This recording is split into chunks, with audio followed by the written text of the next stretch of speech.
Hello everyone, welcome to my channel concept classes by Pavan Yadav. जैसा कि हम आपको पहले वीडियो से बताते आए हैं कि अगर आप क्लास 8 से लेकर 12th के बीच में हैं, चाहे आप सीबीएसई बोर्ड से हैं या यूपी बोर्ड से हैं या बिहार बोर्ड से हैं, अगर एनसीईआरटी सिलेबस है हिंदी मीडियम या इंग्लिश मीडियम 8वीं से 12वीं तक, तो आप लगातार हमारे चैनल के साथ जुड़े रहिए, क्योंकि हम इसमें 8 से लेकर 12 तक के सारे सब्जेक्ट्स डीपली कवर कर रहे हैं, वो भी सीरियल वाइज। क्लियर है ना? चलिए, जैसे कि पिछले कई सारे वीडियोस 8, 9, 10, 11, 12 के सीबीएसई और यूपी बोर्ड के आ चुके हैं, लेकिन अभी आज हम जो बात करने जा रहे हैं 10th क्लास यूपी बोर्ड की। क्लियर है ना?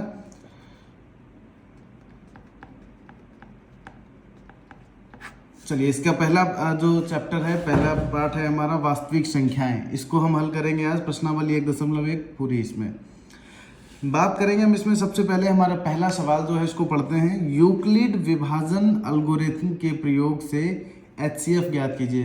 एचसीएफ ज्ञात तो हमें बचपन से आता है कि आपको 2 नंबर दिए गए, आपसे कहा गया एचसीएफ ज्ञात करो, हम बचपन से कर लेते हैं एचसीएफ, जिसको हिंदी में कहते हैं मासा। लेकिन यहाँ पे जो नया है या कुछ आपको नया जो शब्द मिला है वो क्या है? यूक्लिड विभाजन एल्गोरिथम से। तो अगर हम ये जान लें कि ये कौन सा तरीका है, तो हम चलिए इससे भी निकाल लेंगे। तो सबसे पहले हम यही जानेंगे कि यूक्लिड विभाजन एल्गोरिथम क्या होता है। आइए, यूक्लिड विभाजन एल्गोरिथम को जानने के लिए सबसे पहले एक बहुत छोटी सी चीज़ बताइए आप लोग। अगर यहाँ पे हमारे पास है 15, यहाँ पे हम इसका 4 में भाग दे रहे हैं, आता है ना? ये तो बच्चे बच्चे को आता है। 4 तिया 12 और यहाँ पे 3 बच गया क्या? शेषफल। जो ये बचता है इसको क्या हम बोलते हैं? ये होता है शेषफल। जो उत्तर आता है इसको बोलते हैं भागफल। जिसका भाग दे रहे थे, मतलब जिसका पहाड़ा पड़ रहे थे, उसको हम बोलते हैं भाजक। और जिसमें भाग दे रहे थे, जो सबसे बड़ा नंबर होता है, देखिए 4, 3, 3, 5 सबसे बड़ा यही है ना, जिसमें भाग दिया जाता है, वो होता है हमारा भाज्य। सबसे पहले तो ये 4 नाम आपको याद रखने पड़ेंगे।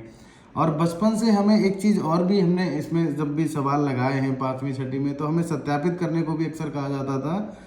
तो सत्यापित हम करते थे कि भाज्य बराबर भाजक गुणे भागफल प्लस शेषफल।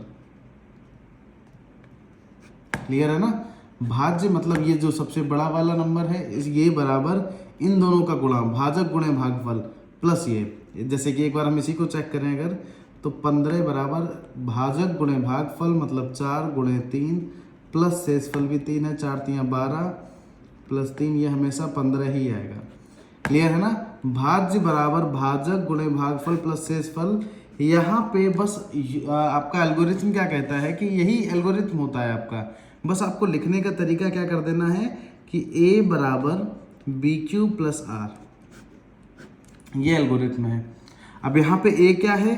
भाज्य। भाज्य क्या होता है? कोई भी नंबर, उसको हम क्या बोल देते हैं? कोई भी पूर्णांक। तो कोई भी पूर्णांक है वो हमारा a हो गया। b क्या रोल निभाता है यहाँ पे? b क्या है? भाजक, जिसका हम भाग दे रहे हैं, ये हमारा भाजक होता है। ये दिमाग में रखना है आपको, इसका कहीं प्रश्नावली में यूज नहीं, आपको दिमाग में रखना है। r क्या होता है? शेषफल। अब यहाँ पे एक चीज और भी याद रखना, वैसे q क्या होता है? q हमारा भागफल होता है। भाजक गुणे भागफल, जब इनके बीच में कोई चिन्ह नहीं है, इसका मतलब क्या है कि गुणा का चिन्ह है, प्लस शेषफल। अब यहाँ पे एक चीज बताइए, ये पहाड़ा पढ़ना है, इसको भाग देने को आपने यहाँ शेषफल पे क्यों छोड़ दिया? एक बार और क्यों नहीं पढ़ लिया? क्योंकि एक बार भी नहीं पढ़ सकते हैं। जैसे ही शेषफल इससे छोटा हो गया भाजक से, हमने वहाँ पे बंद कर दिया।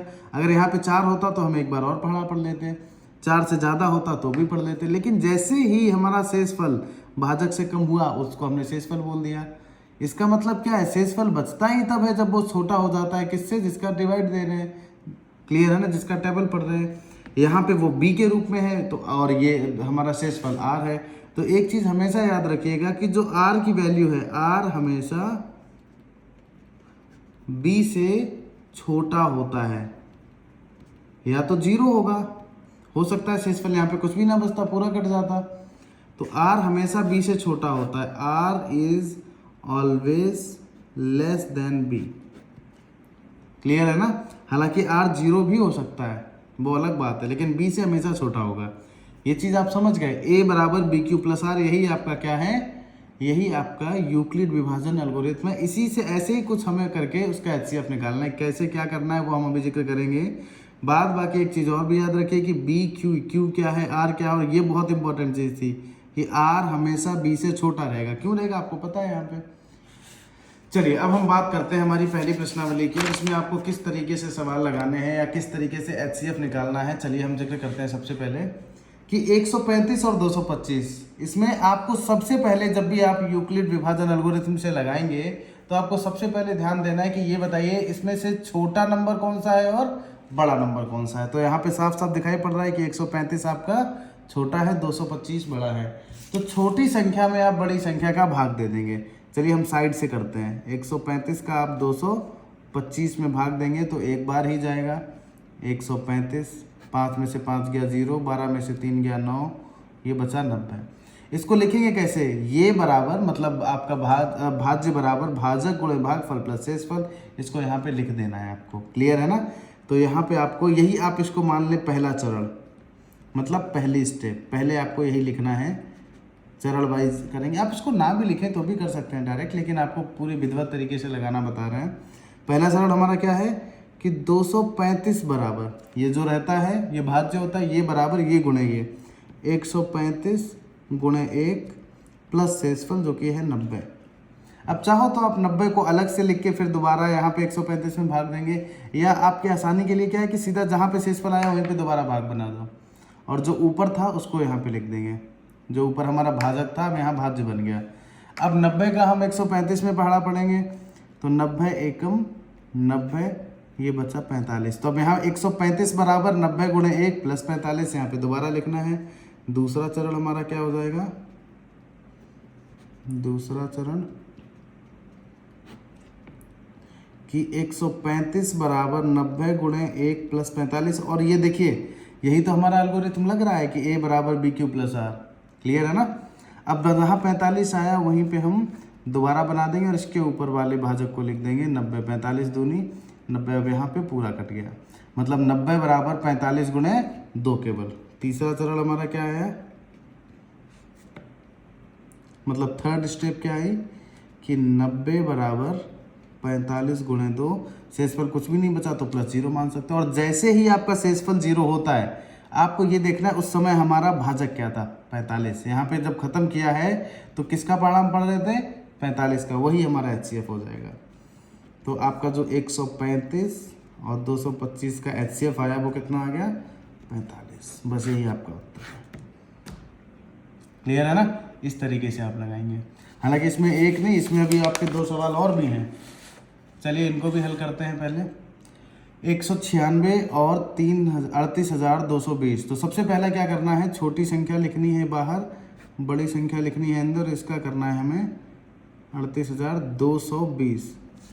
आप इसका पढ़ा पढ़िए 382 में पहले, तो 2 बार में हो जाएगा ज़्यादा, क्योंकि 196 मतलब लगभग 204 कम, डबल हो जाएगा 400 में 8 कम, 392, 392 से तो कम है ये। तो इसका पढ़ा एक ही बार पढ़ेंगे। आप जैसे भी पढ़ा तो क्या नाम भाग करना तो आता ही है ना। 196, 12 में से 6 गया 6, 17 में से 9 गया 8, और 3 में से 1 गया 2, 286, सॉरी 186 आ गया क्योंकि एक इधर चला गया था। 186 का अब दोबारा से पहले इसको लिख लें। पहला चरण क्या है आपका, पहला चरण है आपका 38,000, नहीं अभी इसका पूरा भाग दें आप पहले, माफ़ कीजिएगा यहाँ पे थोड़ा सा गलती है, मैं वीडियो एडिट नहीं करूँगा, गलती है तो वो पढ़ाते हुए भी लाइव हो जाती है, तो आप इसको खुद ही मैनेज करेंगे। 186 आ गया ना, अभी तो हमने पूरा हल नहीं किया ना, तो इसको पूरा करेंगे। 186, अब इसको 2 का उतारा लेंगे तो ये बन गया आपका 1862, क्योंकि अभी पूरा नहीं हुआ ना। इसमें क्या था लास्ट वाले में कि पूरा हो गया था एक बार में। अब इसका जब आप पढ़ा पढ़ेंगे 196 का, पढ़ते रहिए, 1 बार में, 2 बार में, 3 बार में, ये 9 बार में जाएगा। क्लियर है ना। कितना जाएगा, 9 छक्का 54 की 4, हासिल लगी 5, 9 ने 81 और 5, 86 की 6, हासिल लगी 8, 9 एकम 9 और 8, 17, 1764। 12 में से 4 गया 8, 15 में से 6 गया 9, और ये आपका कटी गया। यहाँ से आ जाओ, ये आ गया आपका 0। अब इसका आप जब पढ़ेंगे 5 बार में जाएगा। 5 छक्का 30 की 0, हासिल लगी 3, 5 ने 45, 3 48 की 8, हासिल लगी 4, 5 से कम 5 4, 9 पूरा ही कट गया। देखिए ये आपका एक ही स्टेप में हल हो जाएगा पूरा। क्यों? क्योंकि 38,220 बराबर क्या है 196 गुणे 195 प्लस 0, और जहाँ पे 0 शेषफल आता है वहीं का तो हमारा भाजक HCF बनता है। क्लियर है ना? तो हमारा सीधा HCF क्या बन गया, HCF ऑफ A196 एंड 38,220, ये क्या आ जाएगा 196। कि क्या HCF बनता है? जब शेषफल जिस पद पे आपका 0 हो जाए ना, जैसे इसमें पहली बार में 0 निकला, तो भाजक क्या था, वही हमारा जिसका भाग दे रहे थे वही हमारा HCF बन जाता है। वही हमारे लास्ट सवाल में भी था, तो बस आंसर आ गया। चलिए तीसरा सवाल देखते हैं इसका। तीसरा सवाल क्या है, 867 और 255, कौन सा इसमें छोटा है 255, तो 255 को आप बाहर लिखेंगे और 867 में भाग देंगे। कितनी बार, 200 दूनी 2.5 दूनी 500, 3 बार में जाएगा ये पूरा। 250 तियाँ 750, 5 तियाँ 75, 765। 7 में से 5 गया 2, 6 में से 6 गया 0, 8 में 7 गया 1। तो इसको लिख लो पहले आप, 867 ये पहली स्टेप है, बराबर 255 गुणे 3 और शेषफल आ गया 200, 102। ये पहली स्टेप हो गया। अब 102 का दोबारा ये 255 में भाग दे देंगे। 102 दूनी 204, 5 में से 4 गया 1 और 5। अब लिख लो स्टेप 2 क्या है, 255 बराबर 102 गुणे 2 प्लस 51। 51 में दोबारा से भाग दे दो 102 का, 51 दूनी 102, पूरा खत्म। यहीं पे 0 आ गया, मतलब इस हमारा HCF 51 आ जाएगा। लेकिन लिखना है हमें कि 102 बराबर 51 गुणे 2 प्लस 0। जैसे यहाँ पे 0 आ गया तो यही हमारा HCF हो जाएगा। तो हम लिखेंगे HCF 867, 255 बराबर 51। क्लियर है ना? तो इस तरीके से पहले में 3 सवाल थे पहले प्रश्न में, और तीनों सवाल हमने लगा लिया HCF में। इसको एक बार दोबारा फिर से आप समझिएगा, और इस तरीके के जितने भी सवाल हैं वो खुद से लगाने की कोशिश कीजिएगा। अब हम बात करेंगे पहली प्रश्नावली का दूसरा सवाल। क्या कह रहा है, इसको एक एक चीज़ को समझिए आप, कि दर्शाइए कि कोई भी धनात्मक विषम पूर्णांक, तीनों शब्दों पे ध्यान दें। धनात्मक मतलब प्लस का होना चाहिए, विषम, विषम कौन से नंबर्स होते हैं हमारे, 1 3 5 7 9, क्लियर है ना? और पूर्णांक, पूर्णांक में कुछ भी हो सकता है। पूर्णांक आपका प्लस का भी हो सकता है, माइनस का भी, लेकिन पूरा अंक ही होगा, मतलब 1 3 5 दशमलव में नहीं हो सकता।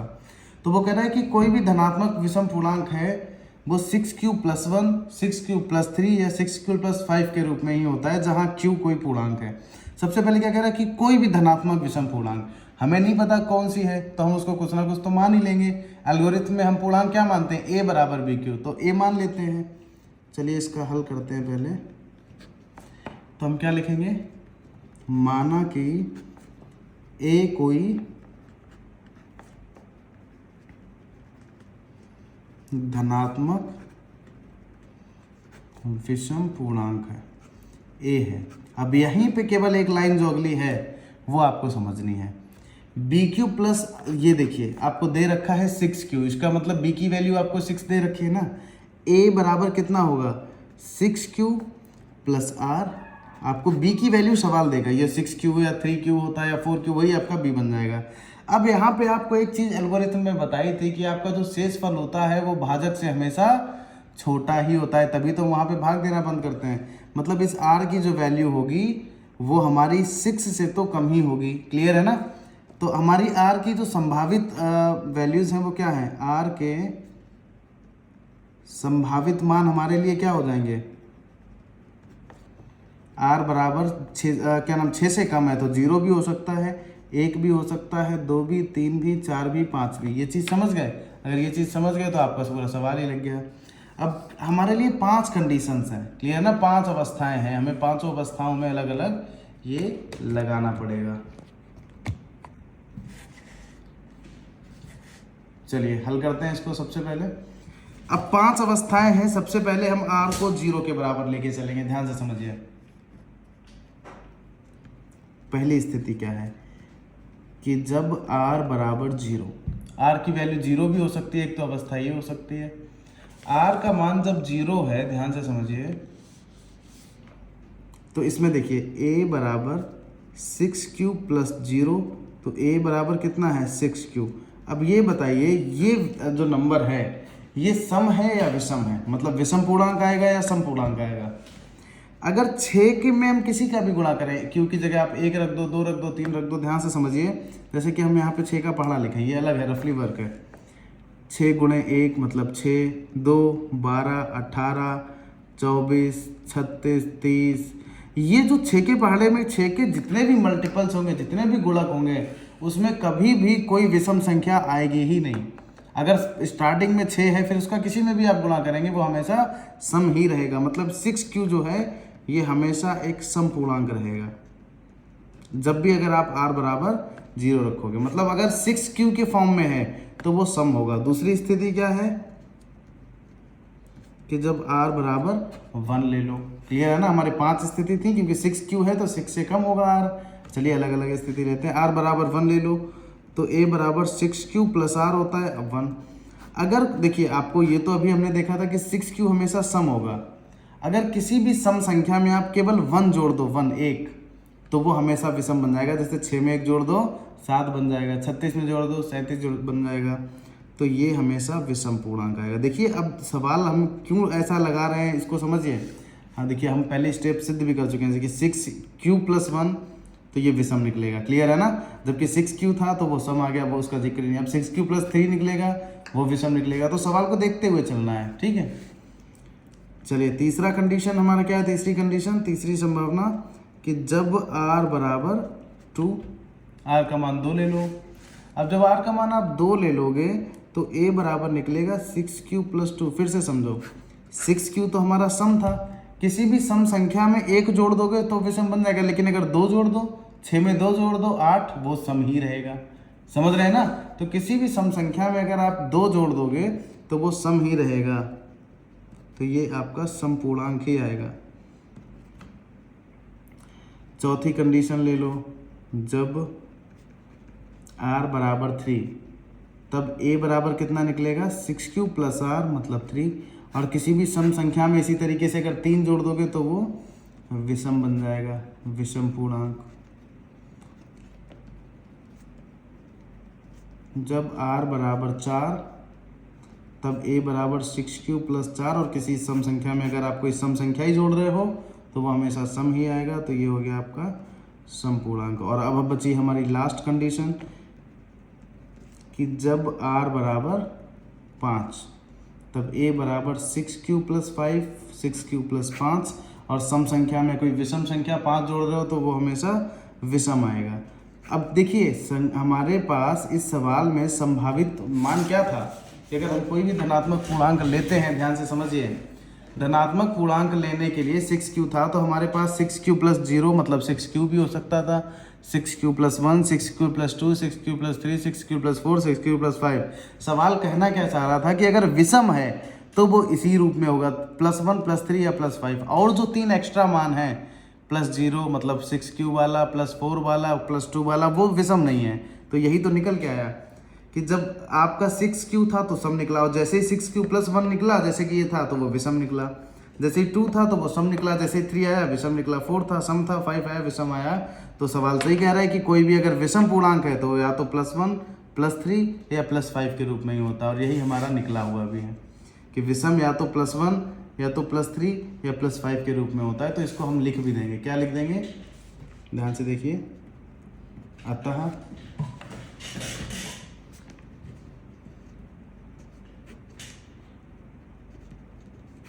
सिद्ध होता है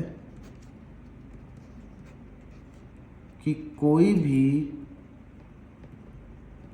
धनात्मक विषम पूर्णांक 6q प्लस 1, 6q प्लस 3 या 6q प्लस 5 के रूप में होता है। आप एक चीज़ और भी कर सकते हैं कि जहाँ इनको समीकरण डाल दो, फिर इससे लिख देना क्या था, समीकरणों से सिद्ध होता है। बात एक ही है। चलिए ये हमारा था सवाल नंबर 2, इसको एक दो बार और पढ़िए थ्योरेटिकल सवाल है, थोड़ा कम ही समझ आता है, हालांकि इसको पढ़ लीजिए, इतना कठिन नहीं है, पहली बार लगा रहे हैं इसलिए थोड़ा सा लग सकता है। अगला है तीसरा सवाल हमारा कि किसी परेड में 616 सदस्यों वाली एक सेना मतलब आर्मी की टुकड़ी को 32 सदस्यों वाले एक आर्मी बैंड के पीछे मार्च करना है, परेड करनी है। दोनों समूहों को समान संख्या वाले स्तंभों में मार्च करना है, अतः स्तंभों की अधिकतम संख्या क्या है जिसमें वे मार्च कर सकते हैं। सवाल समझिए, 3D होता तो बहुत बेहतर समझाते, बट अभी दिमाग में ही आपको लगाना पड़ेगा ये सवाल। कि बात करें जैसे कि मान लीजिए आपने कॉमन लिया है, ये वही चीज़ है कि एक में है 16, कोई भी चीज़ है कमरे में, आप कुर्सियां मान लें, और एक कमरे में कुर्सियां हैं 24, एक में कितनी है 16, एक में है 24। दोनों में से हम अधिकतम कितनी निकाल सकते हैं कि जो हम दोनों से ले भी सकते हैं। और देखिए जब भी हम बात करते हैं कॉमन लेने की तो मल्टीप्लाई में निकलती हैं। तो मैक्सिमम ऐसा कौन सा नंबर है जो इसको भी सेटिस्फाई करेगा मल्टीप्लाई में और इसको भी सेटिस्फाई करेगा, तो वो मैक्सिमम का नंबर। मिनिमम तो 2 भी है, 2 का मल्टीप्लाई इसमें भी होगा, इसमें भी मतलब 2 से डिविजिबल ये भी है, ये भी है, 3 से डिविजिबल ये है, ये नहीं है। तो मैक्सिमम कौन सा होगा ऐसा नंबर? 2 के बाद 4 आता है, लेकिन 8 एक ऐसा नंबर होगा अधिकतम इनमें से कॉमन। क्लियर है ना? समान संख्या जिसको हम भाग में या गुणा में दोनों से निकाल सकते हैं, ऐसा 8 है। और इसको ही हम क्या बोलते हैं? HCF। अगर ये जो मैं पिछले 1 मिनट से ये समझा रहा था कुर्सियाँ, इसका ये नहीं समझ आया तो इसको आप एक शब्द में रट सकते हो। रटना शब्द इसलिए इस्तेमाल किया क्योंकि ये रटना ही है अगर नहीं समझ रहे। और ये थोड़ा सा सवाल 3D जैसी चीज़ें होती हैं आपके सामने, मैं आर्मी का वो पूरा डायग्राम बना के समझाता तो आप बेहतर समझते हैं, लेकिन आप फिर भी इसको समझ लीजिए या याद रखने के लिए समझ लीजिए कि जब भी अधिकतम संख्या की बात की जाए, जैसे कि यहाँ पे थी, तो हमेशा हमें उसका HCF ही लेना पड़ता है, क्योंकि HCF का पूरा नाम ही होता है H for highest common factor. ठीक है ना? जो अधिकतम कॉमन चीज़ होती है, यही चीज़ मैं आपको यहाँ पे बताने की कोशिश कर रहा था। खैर चलिए, आपको क्या करना है, इसका आंसर निकालने के लिए 616 और 32 का HCF लेना है। HCF लेना है आपको 616 और 32 का। वैसे तो आप कोई तरीका आजमा लो, लेकिन आपका चैप्टर का नाम ही है क्या नाम, एक्सरसाइज का एल्गोरिथम, यूक्लिड विभाजन एल्गोरिथम, तो उसी से लगा देते हैं। कैसे लगता है? छोटी संख्या का बड़ी संख्या में भाग दे दो पहले। 616 32 एकम 32, ये बचेगा आपका 11 में से 2 गया 9 और 5 में से 3 गया 2, 29 और 6, 9 बार में जाएगा, 9 दूनी 18 की 8, हासिल लगी 1, 9 3 27 1 28, 8 बचा,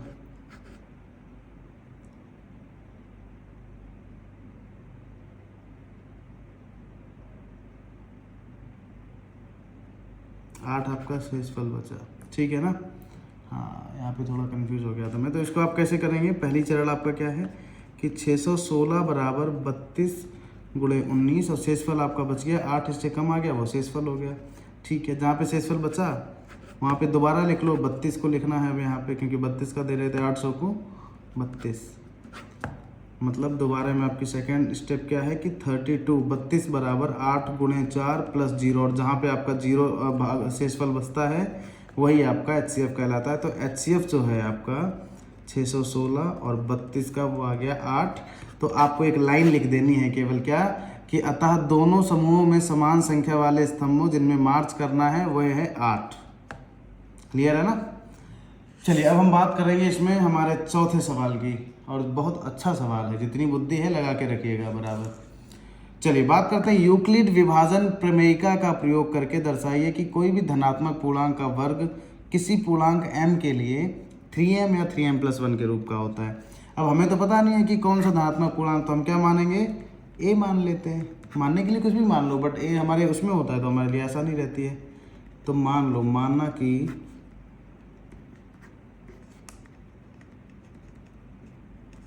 कोई धनात्मक पूर्णांक a है। क्लियर है ना? और a बराबर हमें क्या दे रहा है? ये देखिए BQ की वैल्यू तो वो दे ही रहा है 3m+r। r हम अपनी तरफ से लगाएंगे क्योंकि उसमें कई सारी वैल्यूज हो सकती हैं। अब अगर हमारा b 3 है तो r की वैल्यू संभावित मान कितने हो सकते हैं? 3 से तो कम ही होगा, और 3 से कम 0 होता है, 1 होता है और 2। तो आप लिखेंगे यहाँ पे कि r के संभावित मान r बराबर 0 हो सकता है, 1 और 2। अब कह क्या रहा है कि अगर हम किसी भी पूर्णांक का वर्ग करें, मतलब अगर हम इसका वर्ग करें, ए स्क्वायर करें, तो या तो वो 3m के रूप में होगा या 3m+1 के रूप में होगा। बट r यहाँ पे क्या है, हमारे पास 3 कंडीशन है, तो 3 केस बनेंगे। इसको समझिए, आ जाइए यहाँ पे देखिए आप,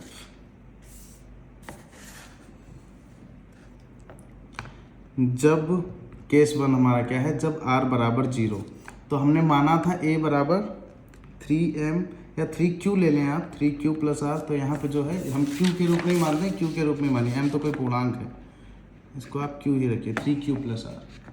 क्लियर है ना?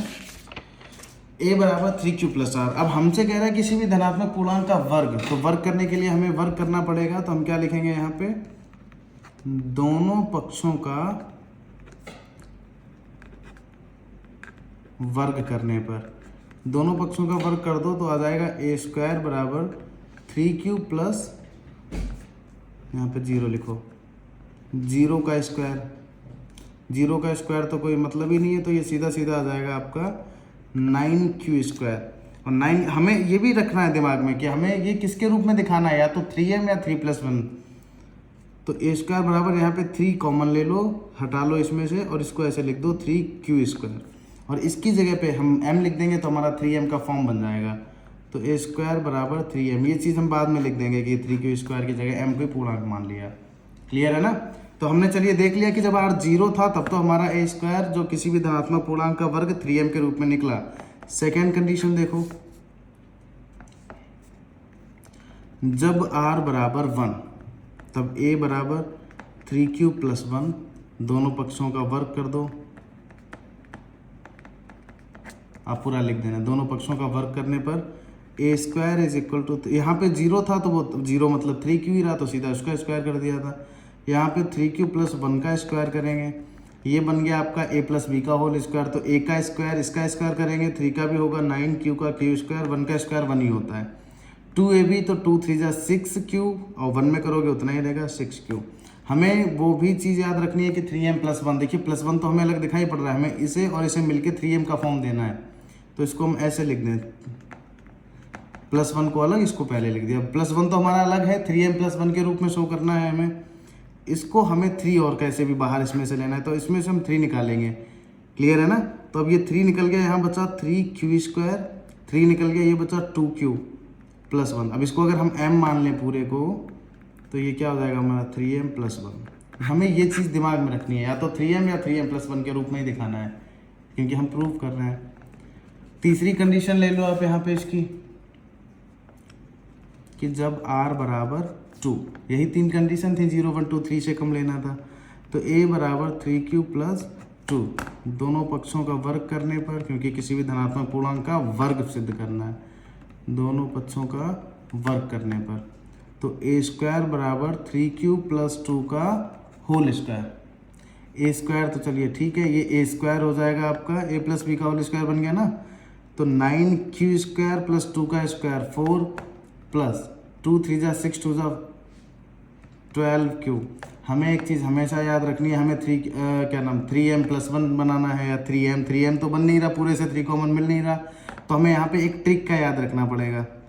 9q² प्लस इसको लिख दो 12q पहले, और 4 को हम लिख सकते हैं प्लस का 3 + 1। क्यों लिखा? एक तो हमको 1 अलग करना था, ये इंटेंशन था दिमाग में। दूसरा हमें 3 कॉमन चाहिए था, तो इसमें से अब 3 कॉमन मिल भी जाएगा। 3 कॉमन ले लो, अब ये क्या बचा, 3q² प्लस का 3 4 जा 12q, 3 चला ही गया, +1 + 1। इस पूरे को क्या मान लेंगे, m, तो a² = 3m+1। देखिए बन गया। इतना आपको दिमाग में रखना पड़ेगा इस सवाल के लिए, ठीक है ना? अतः सिद्ध होता है कि किसी भी आप धनात्मक पूर्णांक का वर्ग करेंगे, या तो वो 3m या 3m+1 या 3m+1 के रूप में आएगा। तो लिख देंगे ये बात कि अतः सिद्ध होता है कि किसी भी धनात्मक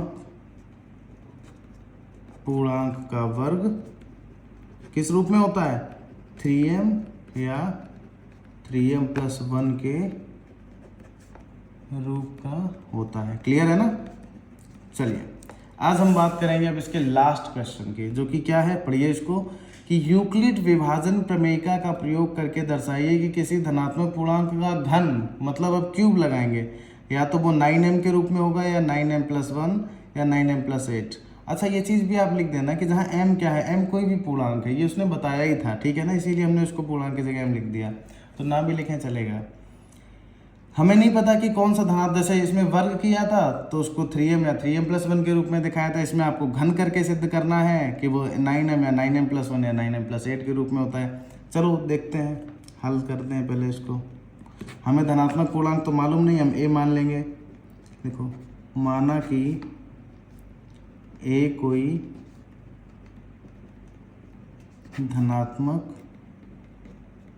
पूर्णांक है, तो a बराबर कितना हो जाएगा, 9 है, 9q + r। अब देखिए अगर 9q के हिसाब से आप देखोगे तो r के संभावित मान आपके पास कितने हैं। अगर 9q के हिसाब से देखोगे तो 9 से छोटा और 9 से छोटे 0 1 2 3 4 5 6 7 8, मतलब आपकी 9 कंडीशन बनेंगी। हालांकि सवाल का वही तरीका है कि जैसे इसमें 3 कंडीशन हल की थी, 1 2 3, ये देखिए आप, क्लियर है ना, 1 2 3, उसमें जब 9 कंडीशन बनेंगी तो हमें 9 की 9 हल करनी पड़ेंगी। और दूसरा एक तरीका इसमें क्या ट्रिक के तौर पे आप यूज कर सकते हैं कि 9 और 3 इसके लगभग गुण 1 से होते हैं, और इसमें सबसे मेन चीज़ क्या है, हमें यहाँ पे करना है घन, क्लियर है ना। तो इसका घन आएगा, 9 का घन आएगा 81, उसमें से भी हमें 9 कॉमन मिल जाएगा, जो कॉमन हम यहाँ पे ले रहे थे अभी 3 करके।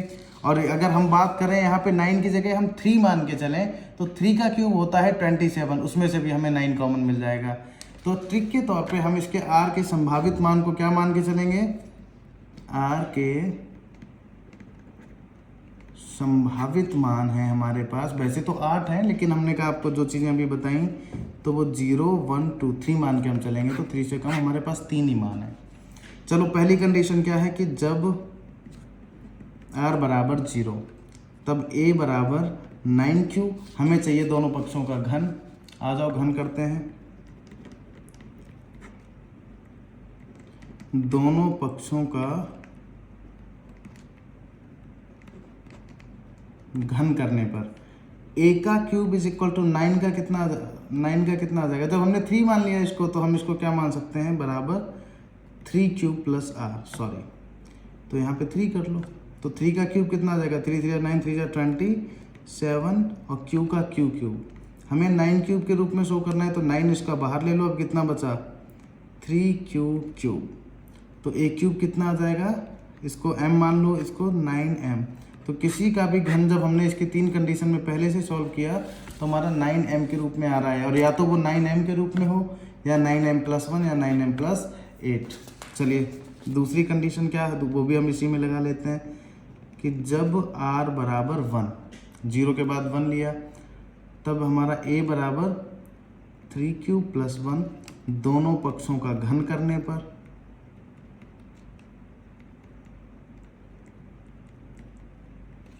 a cube is equal to 3q + 1, इसका भी क्यूब करेंगे। अब a + b का होल स्क्वायर तक तो ठीक था, बट a + b का होल क्यूब, देखिए यहाँ पे स्टेप है, हम इसको नए पेज से लगा रहे हैं कि a cube is equal to 3q + 1 का होल क्यूब। तो ये होता है a + b का होल क्यूब होता है a cube + b cube + 3ab × a + b। आ जाओ करते हैं, a cube 3 3 9 3 27 cube plus b cube 1 का क्यूब 1 ही होता है, प्लस का 3ab मतलब 3 का इन दोनों में भी मल्टीप्लाई, 3 3 9q और 1 में करोगे वो 9q आएगा, इंटू a + b 3q + 1। अभी सॉल्व नहीं हुआ है, 27q + 1 प्लस, अब इसका इसमें करोगे पहले 9 3 27, q का q में q स्क्वायर, 9q का 1 में q।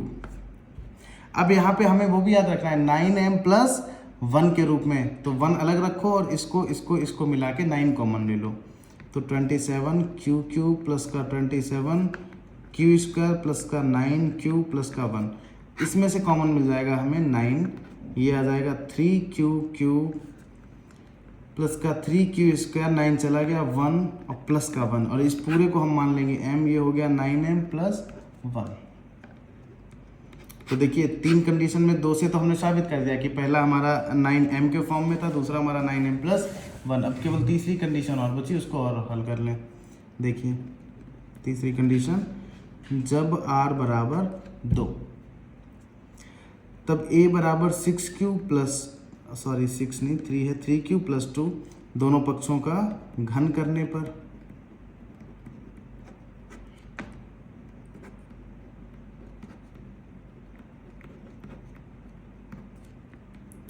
a cube is equal to 3q plus 2 का होल क्यूब। तो ये हो गया a क्यूब, इसका क्यूब करो 3 3 9 3 27, q क्यूब, 2 का क्यूब करो 8 plus 3ab, 3 3 9 2 18q, and bracket में जिसको आप इंटू पढ़ते हैं 3q प्लस 2। क्लियर है ना? आ जाओ। 27q क्यूब प्लस का 8 प्लस का इसका इसमें करेंगे पहले, 18 3 54q स्क्वायर प्लस का 18 2 36q। आ जाइए, हमें 9m प्लस 8 के रूप में रखना है, तो 8 को अलग कर दो और इसको इकट्ठा करके 9 कॉमन ले लो। 27q क्यूब प्लस का 54q स्क्वायर प्लस का 36q प्लस का 8, इसमें से कॉमन मिल जाएगा 9, कॉमन ले लो। 3q क्यूब प्लस का 9 6 54q स्क्वायर प्लस का 9 4 36q प्लस 8, इस पूरे को मान लोगे m, ये हो गया आपका 9m प्लस 8। क्लियर है ना? तो देखिए, जब हमने अब इसको एक साथ रख के समझिए आप, जब हमने इसमें आपका r की 3 वैल्यूज थी, पहली वैल्यू 0 रखी तो हमने 9m फॉर्म किया, जो कि हमारा ठीक है, यही बताया था। जब हमने r बराबर 1 रखा तो 9m प्लस 1 फॉर्म किया, उसका रूप दिखाया। जब हमने r बराबर 2 रखा तो हमने 9m प्लस 8 इसका फॉर्म दिखा दिया। अतः क्या सिद्ध होता है, इस चीज़ को यहाँ पे लिख दें बस।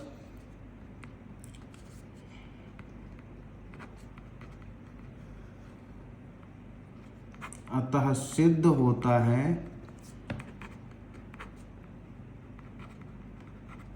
कि किसी भी धनात्मक पूर्णांक का घन 9m या 9m प्लस 1 या 9m प्लस 8 के रूप का होता है।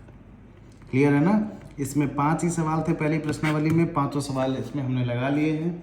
जो चीज़ आपको ना समझ आए उसको 2 बार देखो, 3 बार देखो, 4 बार देखो, फिर भी नहीं समझ आ रही, कमेंट बॉक्स में पूछो, अपने दोस्तों से पूछो, टीचर से पूछो, जहाँ से भी पूछ सकते हैं। कन्फ्यूजन क्लियर करो, लेकिन सवाल को लगाइए, समझिए।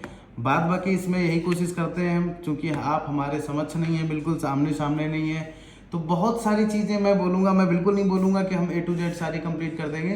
कोशिश यही रहती है कि कोई भी डाउट ना रहे, बट फिर भी अगर आपको कोई डाउट रहता है तो आप बिल्कुल पूछिए, आपको उसका आंसर 100% दिया जाएगा। क्लियर है ना? चलिए, लगातार जुड़े रहिए, और इसकी अगली प्रश्नावली बहुत जल्दी 3 या 4 दिनों में इसकी दूसरी प्रश्नावली भी आएगी। चलिए, धन्यवाद। वीडियो को सब्सक्राइब नहीं किया है तो कर देना, ताकि आपको नोटिफिकेशन मिल जाए इसकी, और लगातार आप जुड़े रहिए।